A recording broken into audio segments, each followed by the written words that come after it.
Hello and welcome to the India Briefing. I'm Mukulika Banerjee in London, joined by my co-host Pragya Tiwari in New Delhi.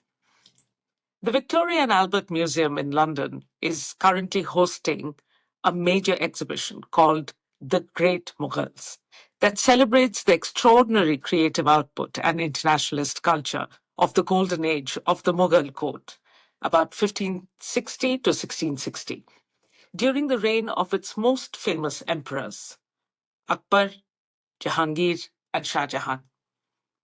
And we have with us Ira Mukhoty to talk about what this exhibition tells us about India's medieval past and its imprint on the present.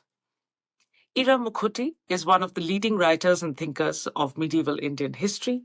She is the author of many books, including The Daughters of the Sun, Empresses, Queens, and Begums of the Mughal Empire, about the missing narratives of women from Mughal history, a biography of Akbar, and quite recently her book on the Nawabs and Begums of Awadh, The Lion and the Lily. So, welcome to the show. Thank you so much. Thank you to the two of you. Welcome, Ira, and thank you for doing this. I absolutely loved the exhibition, even though I was slightly bemused that even as Indians, we had to pay £22 to have a look at stuff that was clearly robbed from our country.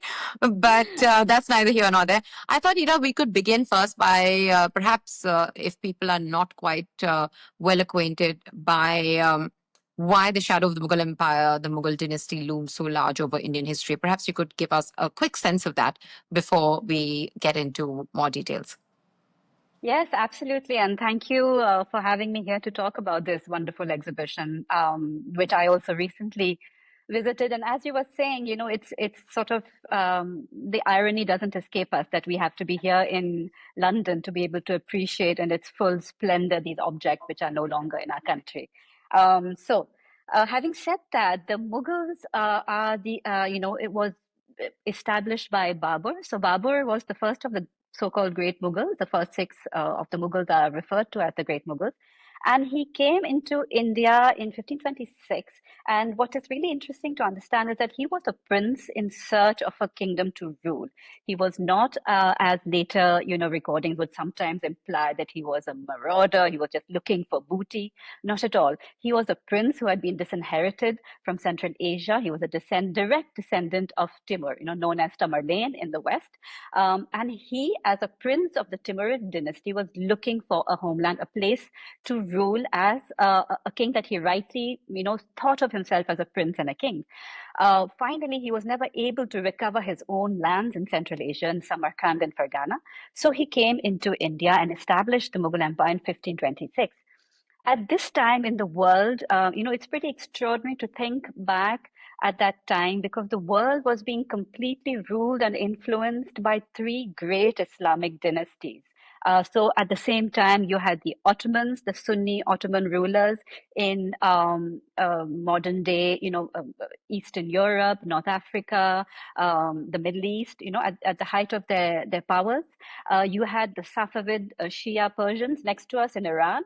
And you had the Mughal dynasty, which was just beginning to be established at this time. So the three greatest empires in the world at this time were these three regions, the Islamic kingdoms.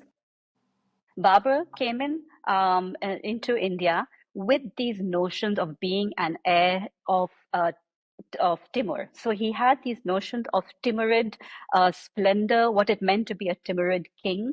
And therefore, because Timur himself was a recent convert to Islam, because he ruled on a very diverse population in Central Asia, you had nomadic tribes, you had pantheistic peoples, you had, Sunnis, Shias, you had urban settlers, you had nomadic people. So he was very pragmatic about the way in which he would include all of these peoples into his kingdom and rule all these people together. So he was very pragmatic about being an Islamic ruler. That was just one strand to add to his legitimacy. And that was very much what Babur and his descendants would bring with them into India when they ruled as the Mughals.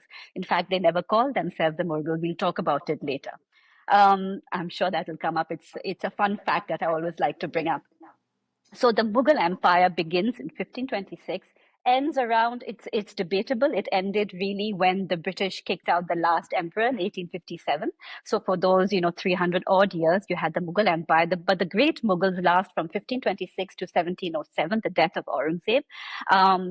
Because this is really when they establish an empire of enormous glory, power, wealth, and size. It is the largest empire in India, till that date. And what is interesting to remember is at the same time in Europe, because these empires are often viewed today in Eurocentric terms, so the lens used is via a Western sort of gaze. At the same time, for example, if we remember that the Mughal Empire at its height consisted of some 100 to 140 million people, depending on which scholars, calculations you accept. The England at that time was about 3 million people. It was a tiny little island, a little rocky outpost on the edge of Europe, which had been pretty much thrown out of Europe because of its religious wars, very religiously intolerant, the Catholic and the Protestant wars which happened. There was a lot of religious persecution under Elizabeth I and Mary.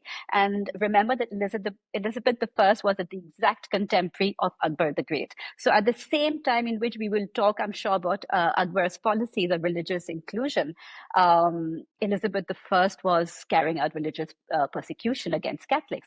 So England and the West are very much these small nations beginning to set out in the world through their what would eventually become their maritime empires, but very much negligible, countries at this time.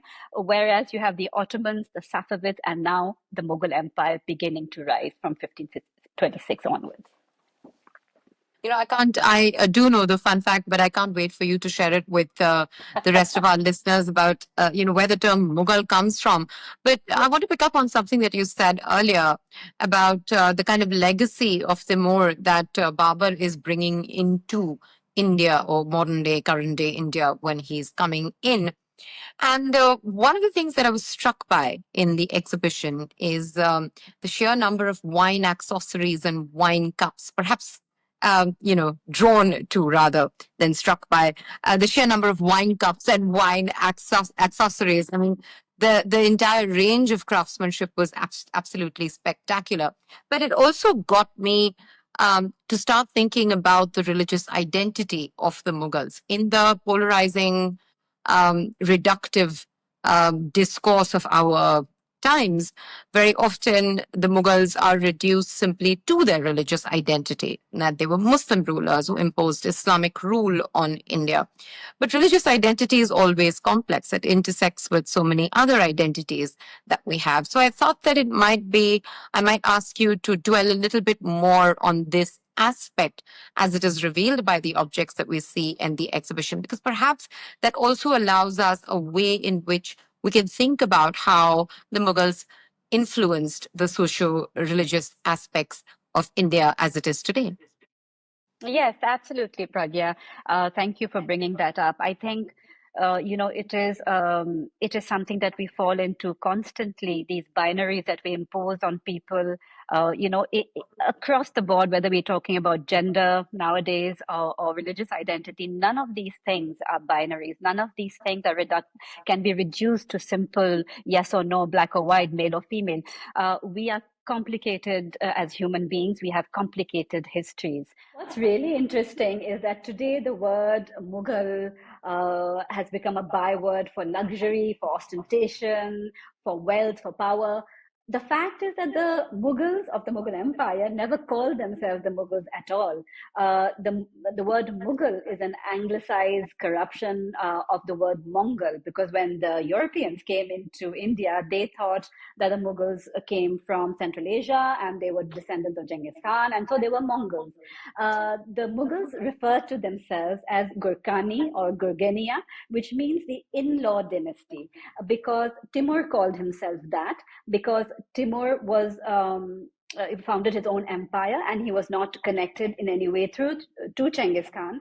But the charisma of Genghis Khan remained. So he married daughters from the dynasty of Genghis Khan. So he called himself the in-law dynasty, and the Mughals continued to call themselves the Gurkhani. And one of the very first items that I saw, which struck me, and because I was doing this podcast, I had carried along a little specimen of an English friend of mine to see what she would pick up on and what surprised her, because obviously, what will surprise me will be very different from her. And she and I both were surprised at this beautiful jade wine tankard that belonged to Ulugh Beg. Now, why is this here in this exhibition of this, of the great Mughals? Who is Ulugh Beg? So he is actually the grandson of Timur, whom we, began to talk about. This tankard belonged to him. So he became a ruler after his grandfather, and he had this wine tankard with him. And clearly, it was something that was incredibly precious to him, that he carried along with him everywhere, into battle, into his encampments. Whenever he traveled, it went with him. Now, there are two reasons for this, one of which is that he simply enjoyed wine. And we know that all these Timurids really enjoyed wine. They enjoyed their homosocial environments with their liegemen, their other soldiers, their other great generals. They liked to gather together in tented encampments, in gardens, beside a stream, share wine, sometimes opium, recite poetry. Now, we don't often think of these imageries when we think of Timur. We think of him simply as a very violent marauder, but he was both things. He was several things, as we all, as human beings are. And he very much cultivated this Perso-Islamicate idea of kingship as well. So these wine tankards would have very much been part of the Timurids' milieu. Their quotidian life involved drinking wine. And the second reason why it would have been a very precious object to Ulugh Beg was that it was made of jade. And in these troublesome times, when you never knew who was out to kill you or poison you or, destroy you in some way, jade was meant to have this mythical, magical property in that it could detect poison and would crack immediately if poison was poured into it. So you can imagine how precious an object this would have been to somebody who was constantly wondering who, was going to murder him. So it is quite poignant that, in fact, eventually Ulugh Beg was murdered by his own son and he was decapitated. So we don't know. The jade tankard was not tested. It was not poisoned, so it might still work. But all the emperors at this time really valued jade for this reason, that it was meant to have this magical property. But what is fascinating is that on this tankard, you also have an inscription which shows that it eventually belonged to Jahangir. It came into the possession of Jahangir, I think in 1611, so quite soon after Jahangir became emperor. And then he gifted it to his son Shah Jahan, because it also had an inscription in Shah Jahan's name. So this this is really important for us to understand, that this is a visual reminder of how important the Timurid legacy was to these future emperors in India. And therefore, what we can extrapolate is that these notions of kingship, which included wine drinking, which included, this bonhomie of, male environment. It was often only male soldiers and generals together celebrating the wine drinking, the opium, the eating, of delicious foods. This was very much part of their culture, as would be the inclusion of various kinds of people into their kingdom, because, as I was mentioning earlier, Islam was just one more legitimizing sort of element that they added on to their idea of kingship. It was not at all the sort of overriding influence that they wanted to impose upon a peoples. And so when the Mughals came into India, they very much realized that they were in a minority. There were a lot of other peoples around them. It was a very cosmopolitan environment. There were a lot of Hindus, obviously, and that they would have to find a way to negotiate with this reality, which they did.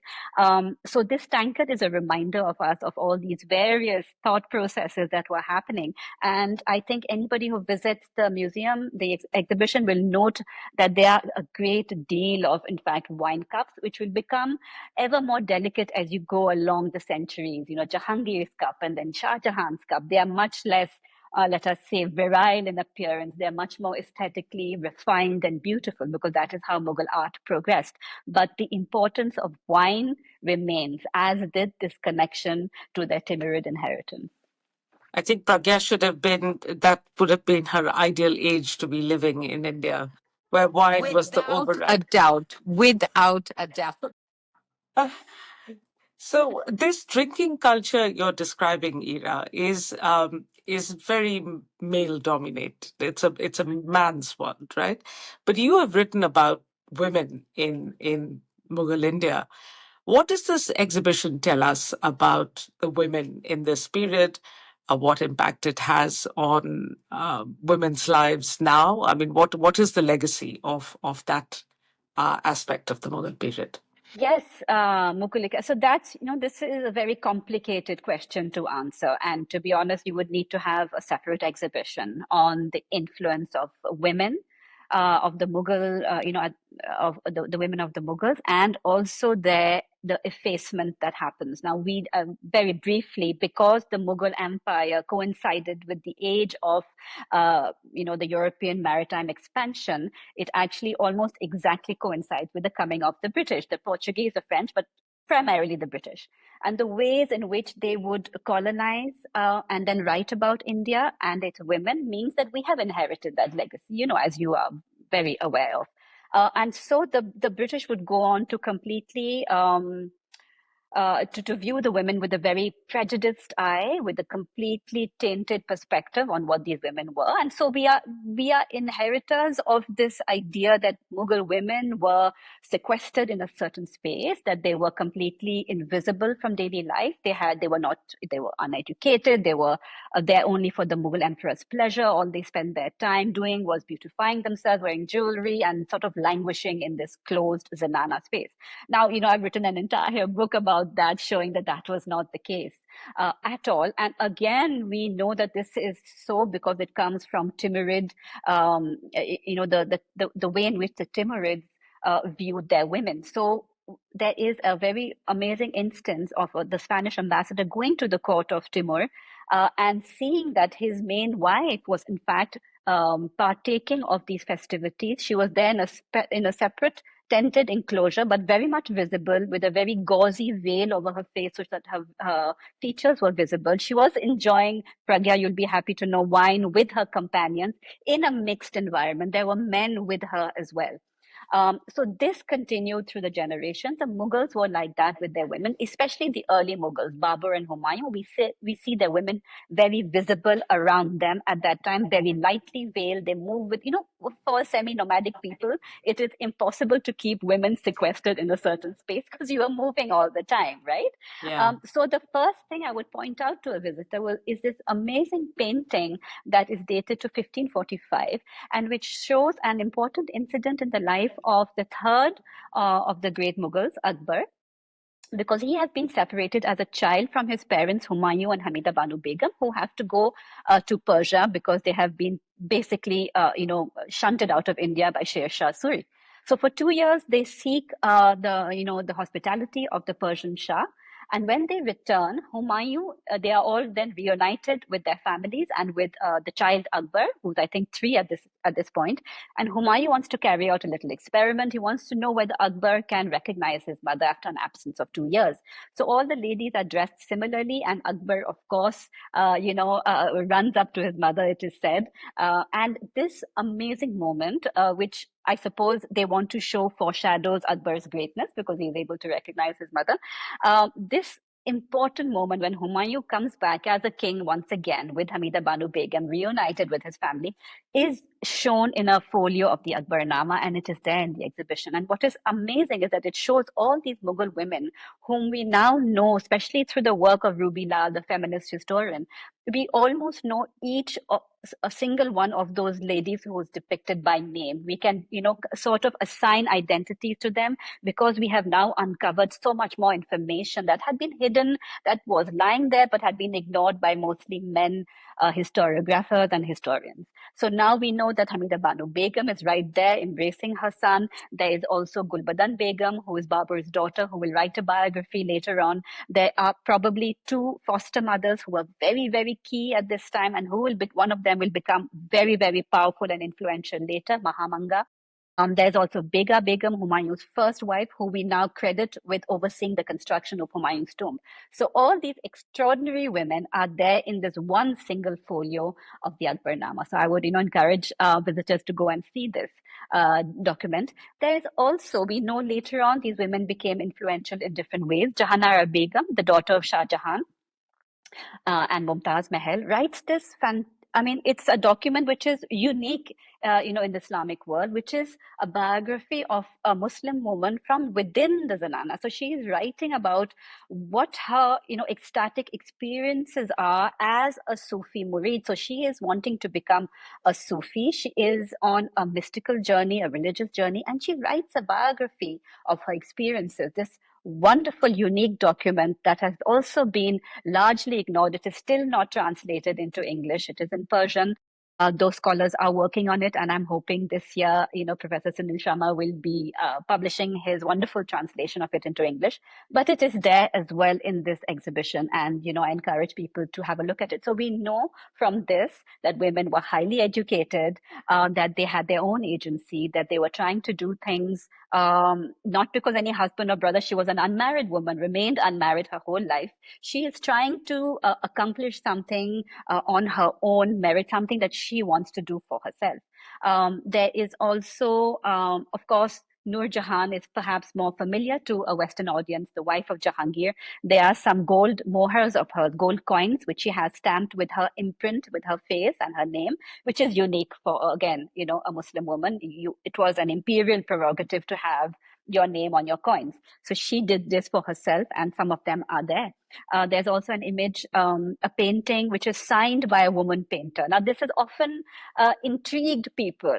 Scholars have thought about this endlessly. Were there women painters? How do you get paintings of women when these women were parda bound? Who painted them? How did they have access to them? Well, all those questions are solved if we accept that there were women painters. Even elite women were trained in painting. So it could have been them giving sketches to another painter who then took this forward. So we have a signed painting by, I think, Safina Banu Begum, which shows that this elite woman was a painter and contributed to the great Mughal ateliers as well. So you need to sort of put these various little clues together to get an idea of what was happening with the women. What an extraordinary feat, really, to put that story together. It is. Yeah. No, also, we were talking about why, it might have been the ideal age for me to be alive in. And outside of the wine, I think the greatest reason why I'm completely enamored of that period of our history, and I think what this exhibition brings out so well, is the commitment that the Mughals have to art and aesthetics. There is no part of their life and rule that is not mediated through art. So they are, whether they are, thinking about how they want to leave their history and legacy behind, or whether how they want to interact with other powers in the world, or how they even want to wage war, art somehow ends up being central to all of these imperatives of these rulers in life, in death, in love, and in war. And I was thinking in that context about these three great Mughal kings and the art that they commission, and how and what it rather says about the legacies that they do leave behind, and how their legacies perhaps also differ from one another, but also as an extension, how that ends up deeply influencing Indian aesthetics and art on the whole. I'm wearing something embroidered. It's a new creation by a Kashmiri designer, but it essentially draws from the Mughal garden of of yore. And in so many of these ways, there's this sort of evolving art and aesthetics through these three courts has had a lasting bearing on our own art and aesthetics. Yes, absolutely. In fact, I think a large part of this exhibition is Mughal miniatures. I spent a lot of time looking at them because we often don't, we only see them, digital copies of them, unfortunately, in India. So to see them live, so to say, was so exciting for me that I think I spent most of my time looking at them. So yes, what you're saying is completely true, extremely important to look at Mughal art. I've used that extensively in my own writings because I feel it brings to life books. It brings to life the world that they lived in. So it can be a great compliment to a writer who is writing narrative history, for example, for a lay audience. So the first thing that in fact, I think it's one of the first exhibits there, is this very large painting from the Hamzanama. So so the Mughal atelier was really begun by Humayun, but in a very nascent state because he only ruled for a few years, and he did not have the sort of wealth and resources at his disposal that Akbar would later have. But Akbar took this on. Now, the interesting thing about Akbar is that he was technically illiterate. We don't know why, for somebody for whom books were so important, for an empire in which learning was so celebrated. Perhaps he had dyslexia and did not have the ability to really take on these kind of this kind of learning, book learning.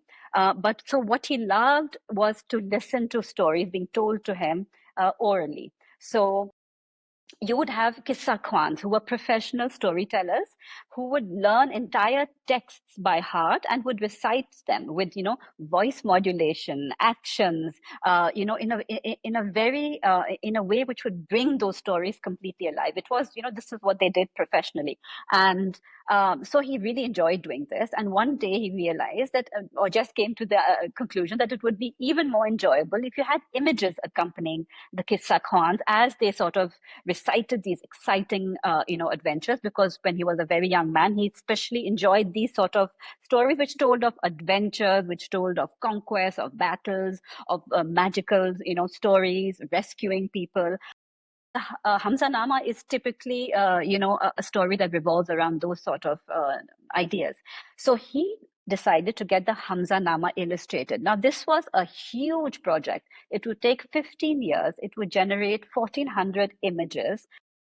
I think it went through several master painters who gave up and went to Mecca because they were unable to carry on this level of perfection and work.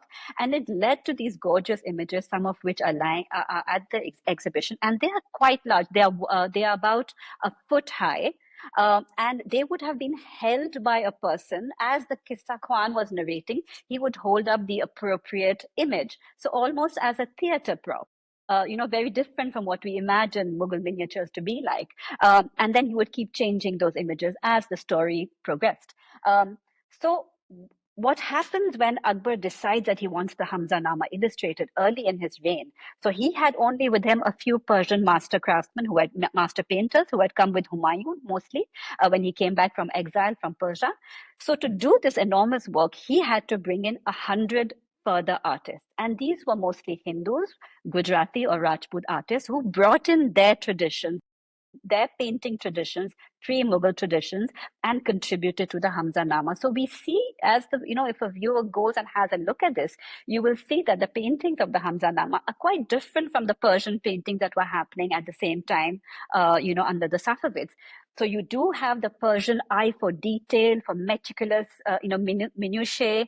You have the perspective that comes from the Persians, but then you have the color and the exuberance of the Hindustani painters, and you have the birds and the animals that the Hindustani painters were fascinated with. So you will see in these paintings the crucible that is beginning to arise from the meeting and melting of all these painting traditions. So the Hamza Nama, but then later on in so this would have been early on in his reign in the 1570s maybe, but later on in the late 1580s, when Akbar is a more mature man and he's becoming, more engrossed by ideas of kingship. How do I rule a country which has many traditions, many religions? And he comes to this extraordinary conclusion that fights between people of different religions arise because of misunderstanding, because they don't understand each other's points of views, each other's religions. Now, to me, whenever I think about that, I find that absolutely overwhelming, because even today, which leader in the world is thinking about these things?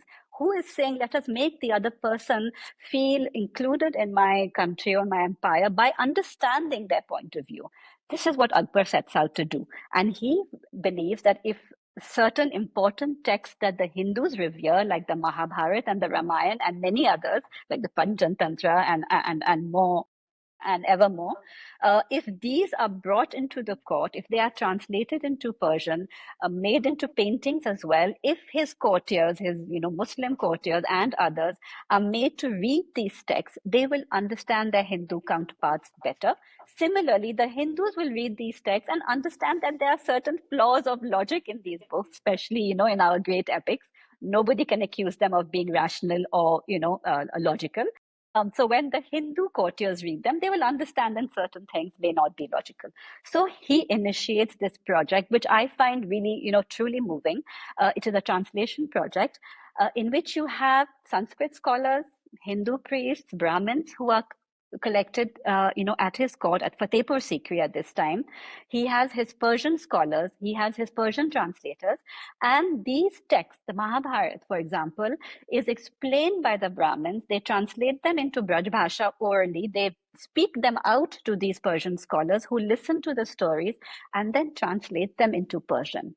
Side by side, the artists will then draw paintings. And imagine this is the first time, for example, that the Mahabharata, that the Ramayana are painted in imagery. Until then, we did not have in India the tradition of painting out the epics.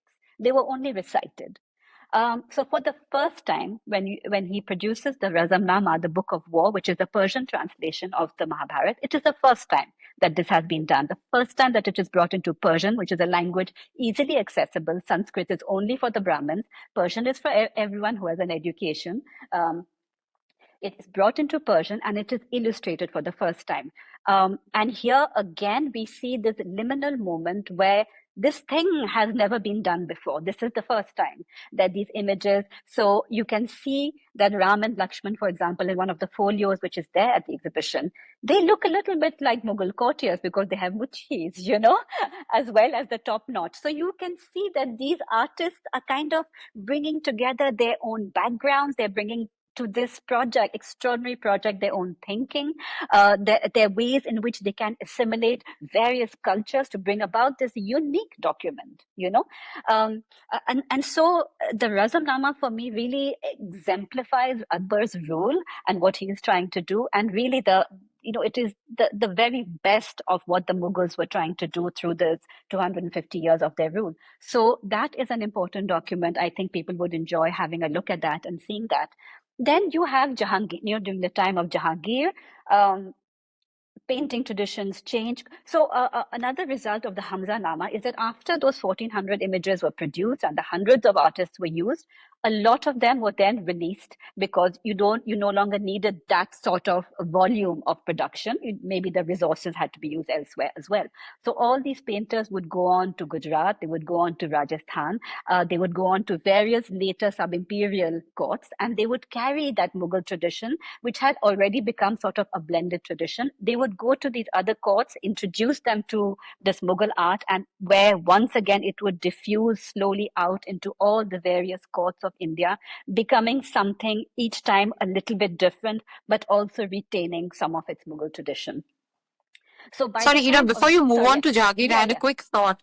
Yeah. Looking at the paintings that he commissioned, the books, the folios that Akbar commissioned, particularly Harivamsa, I was so struck by how these paintings are using mythological images that are so sort of deep rooted in the Hindu tradition. because they're using Krishna and they're using it very much in the Persian Mughal miniature style, and yet they look like they're of a piece. And that's what um, starts to make you think about really the chicken and egg nature of what Indian culture is today. Even Yeah. what you said about Hamza Nama, and the first time that you have these large folios, which are very different from Mughal miniatures, being held Yeah. up while the story is being told, hark back to folk traditions in Gujarat, Exactly. in Rajasthan, when we think of Babuji Ka Phad, when we think of Matani Pacheri, where these large paintings would be held up when all night kathas were being spoken in jagrans, which were, of course, religious rituals. So just that thought came to my mind, but Yes. please do go on to Jahangir, whose art I absolutely love. Oh, yes, exactly. So, you have all these various traditions from India blending into this melting pot that has become the Mughal atelier. And by Jahangir's time, I'm sure anybody going in will be struck, by how art has changes by the time Jahangir comes around. Of course, he also doesn't have the sort of resources to put into painting, or he chooses not. He is a great connoisseur of painting, but most of his paintings, interestingly, are painted at the time when he is mounting a challenge to his father between 1600 and 1604. He is in Allahabad. He crowns himself Emperor Salim. He says, "I am king now," which is unheard of, while his father is still very much alive and Emperor Akbar at Fatehpur Sikri and Agra. And at that time, he is commissioning a lot of paintings, clearly also as part of his challenge to his father. So painting changes. If we look across all of Akbar's folios, especially for the Akbarnama, they are full of life. They are full of people. Every miniature is so stock full of images of different characters doing different things. By the time of Jahangir, when you look at some of his painting, especially the so-called allegorical paintings that you have, there's one amazing example at the exhibition. So they are much more self-contained. They have much more, each imagery is important. Like there's symbolism in every bit of one miniature. There are very few people. It's often Jahangir alone with a lot of symbolism around him, which is meant for an elite audience to decipher and to understand.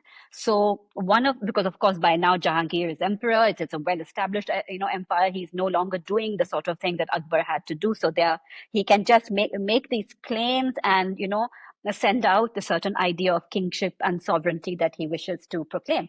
So one which is very interesting at the exhibition is Jahangir shooting Malik Ambar in the head.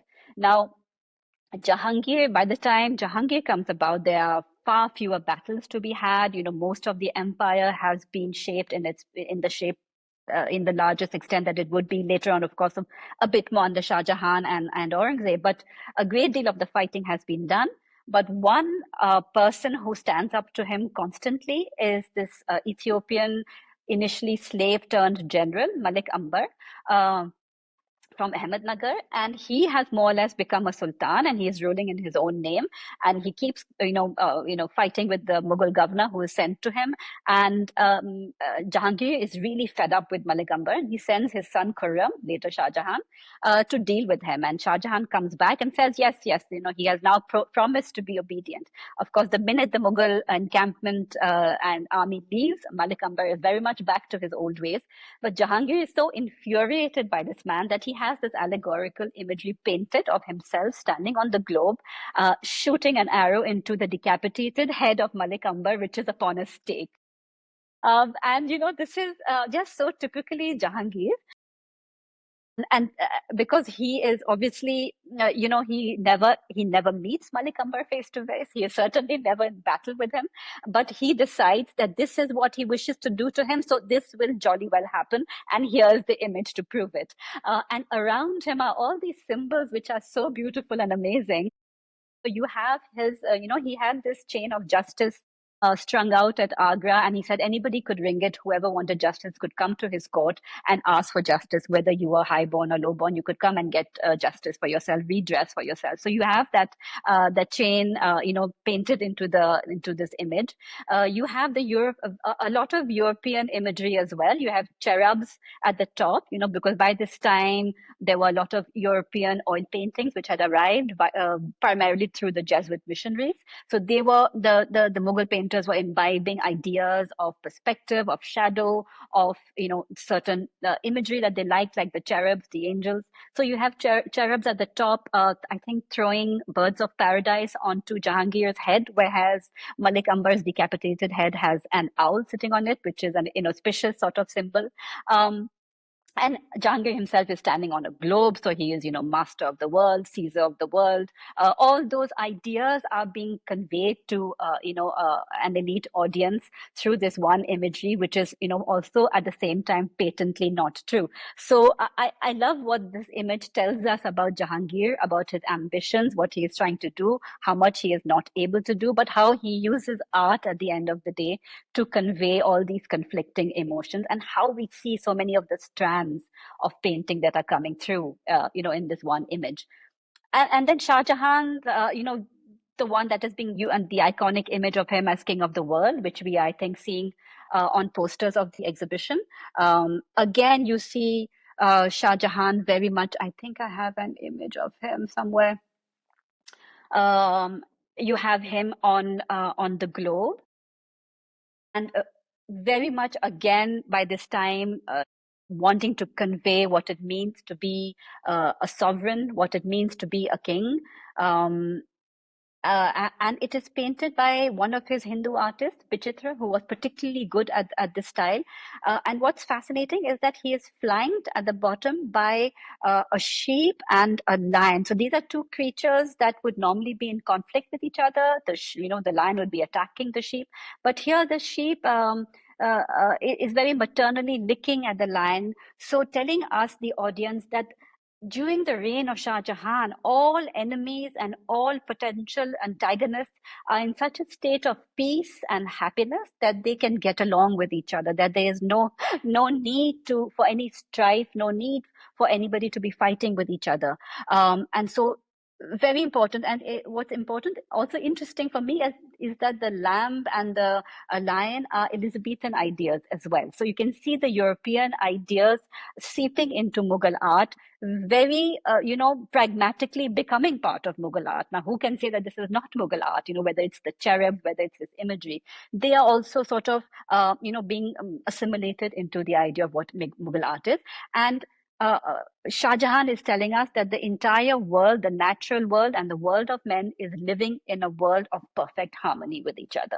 Something which now is so completely different from just his grandfather Akbar. If you look at the painting, juxtapose them one after the other, how different and what a change comes about in the three generations of emperors. Wow, Ira, historians have a way of telling stories with words and painting pictures. You brought this whole thing come alive. And, of course, anyone listening to this is reminded of the Medicis. You think this is almost the Roman Empire plus the Medicis all in one place that's happening. And of course, they're contemporaries. I was very struck by this mother of pearl shield produced in Gujarat, depicting scenes from the court and the hunt. Yeah. Tell us a little bit about the importance of Gujarat to the story, of the influences, the trade, the cosmopolitanism across the seas that is informing this time. Yeah, thank you for that, Mukulika. I have to admit that the whole Gujarat section, because they have a lovely, gorgeous section dedicated to Gujarat, to the arts of Gujarat, which become important to the Mughal Empire. And I have to admit that I had seen very few of them. And I was absolutely delighted. I suppose one focuses on things that interest one most, so I have been looking at art primarily, anything to do with women, even more importantly.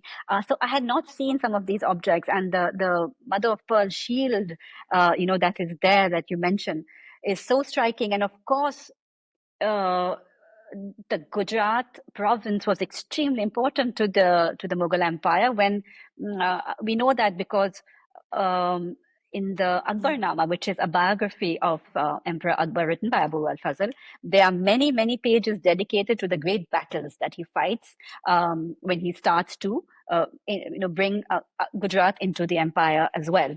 They're written in great detail, and so evidently Gujarat was extremely important for them. It was a very rich province. It was already producing great, crafts, as we can see from these exhibits.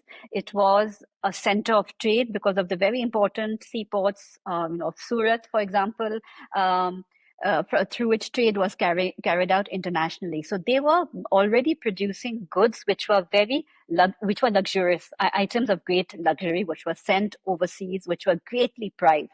And this shield that they have at the exhibition, it has a wonderful history because it is made out of mother of pearl. So this is a sea snail which is found off Gujarat, in the sea of Gujarat, and craftsmen would take the inside layer of this of the sea snail, which is luminescent, iridescent, and cut it out into tiny fine pieces, and then sort of put it onto a black lac background to create these beautiful, shining, iridescent images. And this particular mother of pearl shield, it is obviously theoretically a shield, but it has clearly never seen battle. It is a luxurious item as a gift. It ends up in 1599 at the court of Ferdinand I of Medici. And the great question even today is, how did it end up there? In 1599, at the time of Akbar, so did it go via, probably, the Portuguese still had their outpost at Goa. It is thought that perhaps the governor of Goa, the Portuguese governor of Goa, has sent it abroad through a ship to Europe to give to one of the great monarchs. Did he send it to Portugal? Did he send it to some other monarch? We don't know. Did it go via Persia? The school of thinking, believes that it went via Persia. The Shah of Persia sent it as a gift to somebody abroad, because he wanted a joint action at that time, exactly at that time, against the Ottoman sultans. So was he trying to, get one of the European monarchs on his side to get this going? We don't exactly know, but it ends up as a greatly valued item at the court of the Medicis, where it remains to this day in a Florence museum. But it shows us the sort of things that were being created in Gujarat at this time, and it is absolutely mind-blowing in its beauty, attention to detail. There's a whole bunch of objects that they have at this exhibition, all of them showing a European imprint. Clearly, these goods were meant as high-end goods for a luxury market overseas. And this reminds us that this empire was a truly global cosmopolitan empire. We tend to forget that. We tend to think only the Europeans were doing that because they have a maritime empire. They are beginning to explore the world. The Indians were not doing that. The Mughals were not doing that. We forget that they were very much connected through this trade network with international markets, with international monarchs.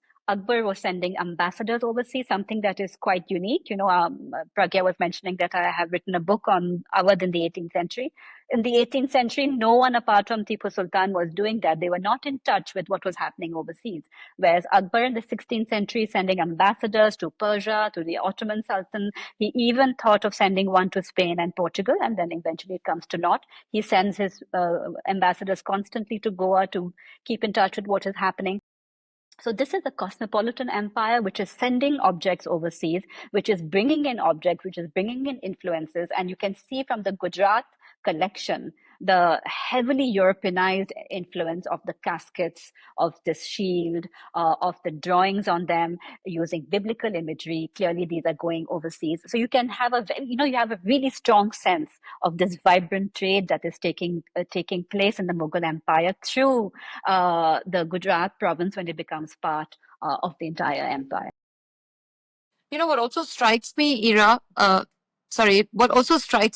is that as the empire expanded under Akbar, they were also patronizing local arts and local crafts. They were not just training Indian or craftspeople to, for forms that they had brought with them, or Persian miniatures and Mughal miniatures, but they were also incorporating traditional Indian crafts and arts and patronizing them, and something that is so important for the longevity of these arts and crafts.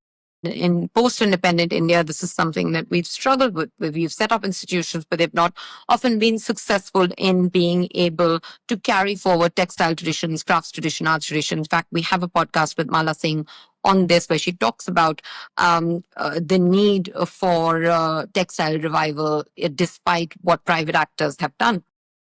But what I did want to also kind of talk about from this in this context is Akbar is, of course, born in India.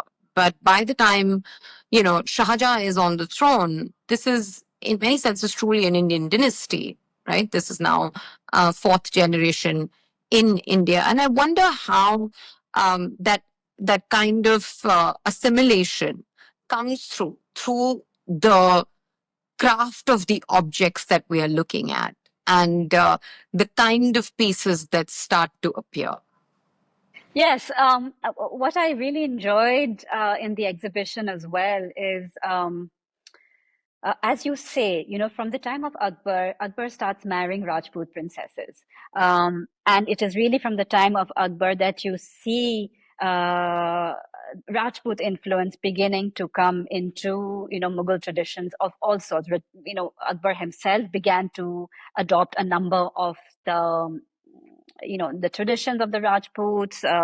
He encouraged his courtiers to do the same. He became much more understanding about various, Hindu rituals. But then he married women, so his children were, part Rajput, and they again carried on to marry Rajput women and became really, genetically mostly Rajput, and I really was struck by this fact when I saw Shah Jahan's chainmail armor there. I had never seen it before. This was the first time. It is absolutely gorgeous, and it resonates at a very deep and poignant level with anybody who is involved in, Mughal history, because you are seeing an object directly linked to the body of the emperors, right? This is very rare because most textiles do not survive in time. They are very fragile things. So we do not have many textiles, so we don't have their clothes to a great extent, very few. So to have something that an emperor wore is something so moving. And I was standing in front of it, and it is absolutely enormous. And I was struck by that, not that I'm a very towering person, obviously, but I was struck by it because I had seen Akbar's armor in the CSMVS museum in Mumbai. And that is quite small. And we know from, recording that Akbar was, Central Asian. His genetic, background was Central Asian. And he had very much, and through the descriptions as well, his biographers and the foreigners, the Europeans who were passing by, they say he was very broad-shouldered, but he was quite stocky. He was not a very tall man, like the Turkish people, the Central Asian peoples, So he had very much of that morphology in him, and you can see that in the armor. It's not very huge, but Shah Jahan by that time is, if you're going to talk in percentages, it's 3/4 Rajput. So he is much taller and broader than his father was, and this really struck me. This sort of the way in which physically the Mughals morphed into India, how they became part of the landscape, how their bodies were then buried and interred in the soil of India, and they became Indian, if you like, And so you see that in this amazing armor. You see it in the paintings. You will see the painting I mentioned earlier on, the one with Hamida Banu Begum, which is painted in 1545, very soon after Humayun comes back into India. You see the ladies, they're all in this, Persian, sort of Perso, Turkish kind of dress with the high pointed hat through which the veil hangs, and the long, loose, flowing kabas or dresses that they wore. If you look at Shah Jahani art, Jahangiri art later on, and even Akbar's art a little later, you will see that the clothes are beginning to change. So some of the ladies are still stalwarts of the old style and they're still wearing their conical hats, but most of them are now wearing the tight cholis that the Rajasthani women are wearing. They're wearing the lehenga. Their hair is done in a different way. The jewelry changes. So you can see in front of our eyes the bodies of the Mughals changing visibly in front of us. You see, they are adopting all the local traditions. There are few things that they will hold on to and that they will keep, and maybe it changes as well. But you see their colors change. You see Akbar's wife, who was Harka Bai from Amer, later on this became Jaipur. She is painted in a folio which I don't think is at this exhibition today, but a lot of the women that are there in Hamida Banu Begum painting are again present at a moment in which Harka Bai gives birth to Salim, who will become Jahangir. And what is fascinating is that while the other ladies are all quite fair with their, Central Asian inheritance, Harka Bai is painted in this dusky manner.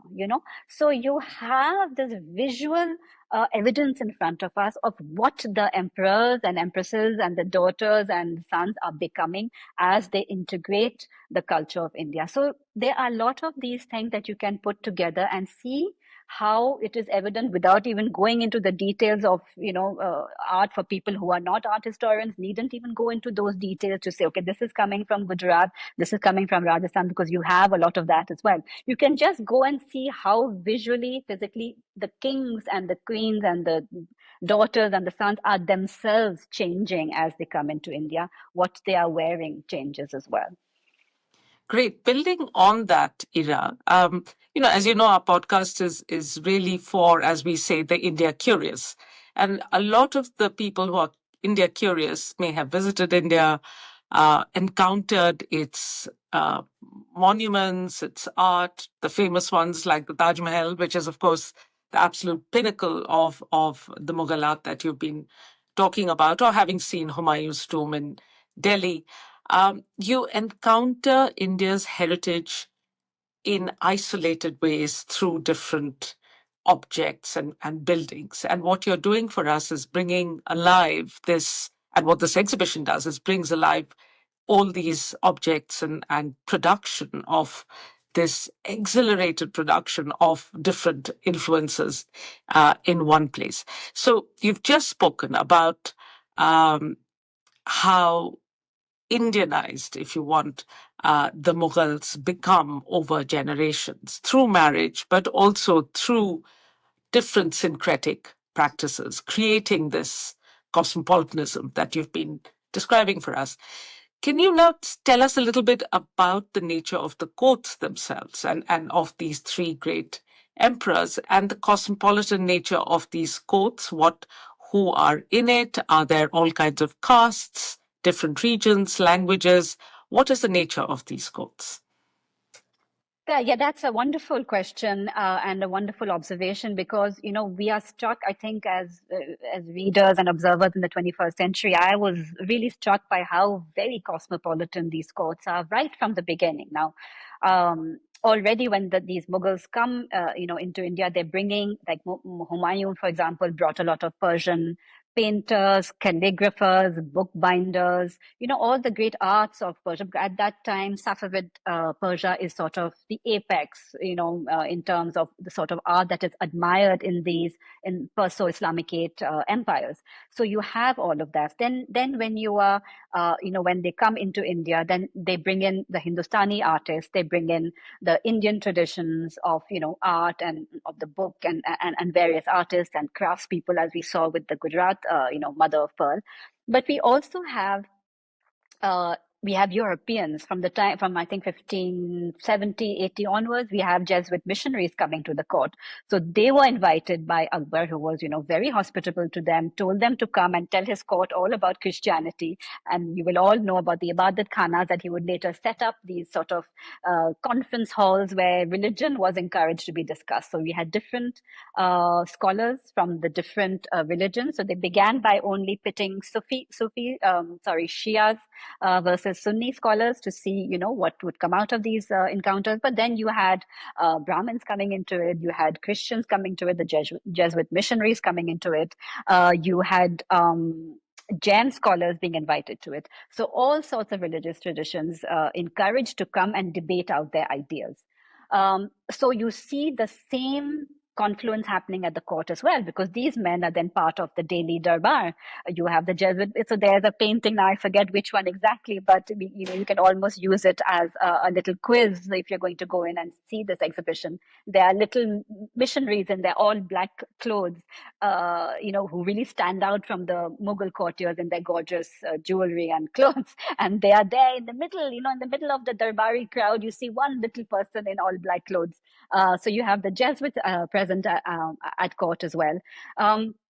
Anybody who is of interest, you have Armenians coming in as well, because they are carrying out trade and various other functions.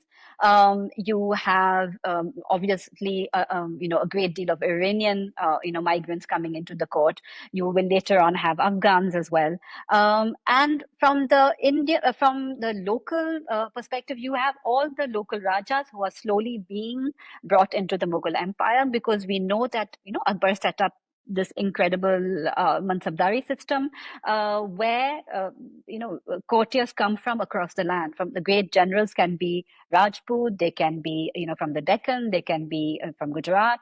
A lot of Kshatriyas from Rajasthan are therefore part of this mix. You have the Kayasts as well, the Khatris as well, and there's this great amalgamation of people who are sharing a common courtly culture, which is the Mughal courtly culture, and they will carry these tropes back to their own courts, which is why even today in various Rajasthani houses, Bikaner, Jaipur, Jodhpur, you have these traditions which anybody will see, recalls these Mughal courts, whether it is the clothes, for example, the katar, which is a sort of punch sword, which all the Mughals will see. You'll see in their kamarband, in any image, you will see that they've got this katar sword through their kamarband. That's Rajasthani. So Akbar sees this clearly from the time he incorporates the Rajputs into his court and adopts the katar, which he finds a very useful, dagger.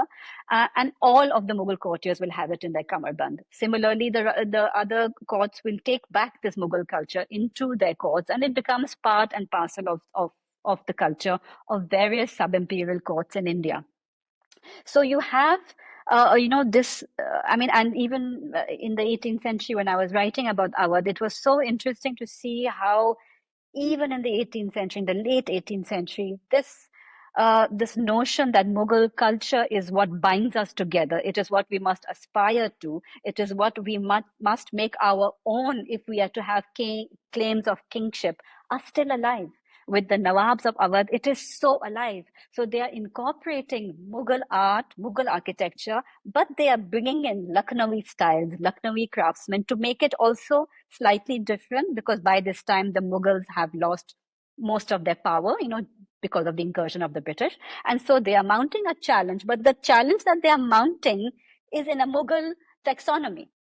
You see, so it is really fascinating, and we know that this carries on till 1857. So this, so ingrained and deep rooted is the Mughal culture, because it takes on so many elements of local styles that no one thinks twice when they are thinking of ways in which they must make a claim for kingship, for sovereignty, for what it means to rule. They clearly see that the Mughal the Mughal way is the way in India to be. Just a quick observation on that, Ira, from what you've just said. There's such a profound takeaway, isn't it? That great civilizations, great empires are always only successful when they are inclusive and they are syncretic and they are accommodating of differences, and they become, in fact, the binding glue to keep people together. And that's probably the message of our times in India, but also all over the world, really. Absolutely.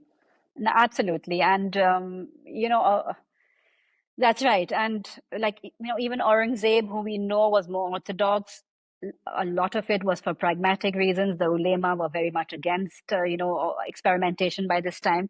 We know that 33% of his great courtiers and generals were still Rajputs, so it was just, very much part of the way in which they knew they could successfully run a place like India with so many diverse traditions. So what you are saying is absolutely true.